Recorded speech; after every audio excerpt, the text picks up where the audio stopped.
ہائے ہائے، ایک واقعہ سناتا ہوں.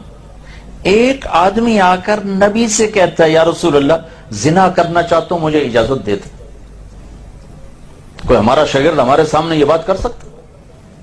یا رسول اللہ میں زنا کرنا چاہتا ہوں، مجھے اجازت دیتا. تو ایک دم صحابہ بپھر گئے.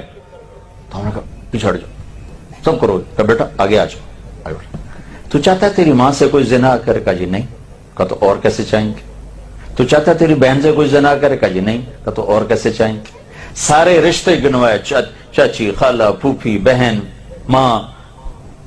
تو وہ کہتا نہیں نہیں نہیں نہیں. کہا پھر اور کیسے چاہیں گے؟ پھر اور کیسے چاہیں گے؟ پھر آپ نے اس کے سینے پہ ہاتھ رکھا. اللہم طہر قلبہ واغفر ذنبہ وحسن فرجہ. یا اللہ اسے پاک دامن کر دے، اس کا دل پاک کر دے، اس کا گناہ معاف کر دے. تو صحابہ کہتے ہیں مدینے میں اس سے بڑے حیا والا پھر ہم نے کوئی نہ دیکھا.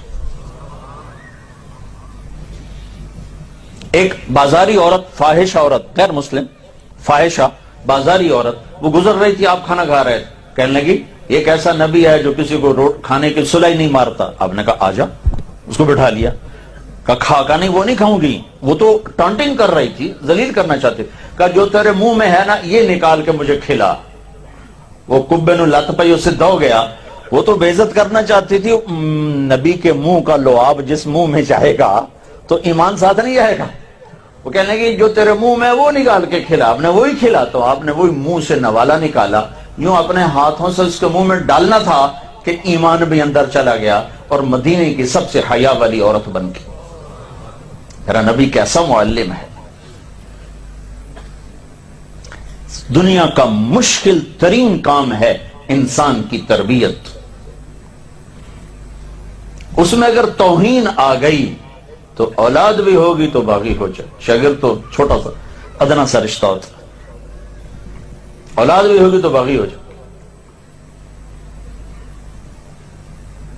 اور تمہیں کہتا ہوں تو میں استاد کی طرف سے شدت سختی آئے، اگر تمہیں علم چاہیے تو برداشت کرنا، ورنہ علم سے محروم رہو گے. ہاں روٹی چھوٹی کما لو گے.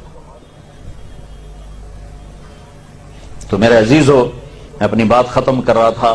ایک اپنی زبان پہ قابو رکھو، ایک اپنے دل پہ قابو رکھو، ایک اللہ سے تعلق بناؤ نماز کے ذریعے. جب تمہیں چھٹی ہو تو اللہ کے راستے میں وقت لگانا. نیت کرتے ہو سارے؟ درود شریف پڑھو.